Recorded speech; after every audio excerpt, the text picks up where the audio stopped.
সে আমার মা জামাইয়ের অভাবে যতই জামাই ষষ্ঠী না করতে পারুক, তা বলে কি আমরা জামাই ষষ্ঠী খেতে পারবো না? সেটা তো নাও হতে পারে, তাই না? তো hi, I am Koel and again welcome back to my another daily mini blog.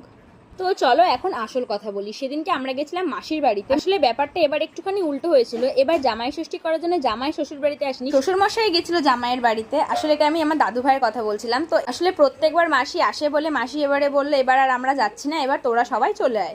তো যেই বলা সেই কাজ, বলতে না বলতেই আমরা রেডি সেডি হয়ে বেরিয়ে পড়লাম জামাই বাড়ি যাওয়ার জন্য, আই মিন মাসির বাড়ি যাওয়ার জন্য। এবার মেশো তো দাদু ভাই জামাই হয়, তাই না? তো সেই জন্য বললাম আর কি জামাই বাড়ি। আর সেদিন বাইরে বেরিয়ে বুঝলাম আমি আর আমার বান্ধবী ছাড়া বাদ বাকি সবারই জামাই আছে। আজকের দিনেই বুঝি যে একটা জামাইয়ের কত দরকার আমার, কিন্তু কি আর করব বলো। কিন্তু হ্যাঁ, যদি অনলাইনে জামাই ভাড়া পাওয়া যেত তাহলে আমি অবশ্যই জামাই নিয়ে আসতাম।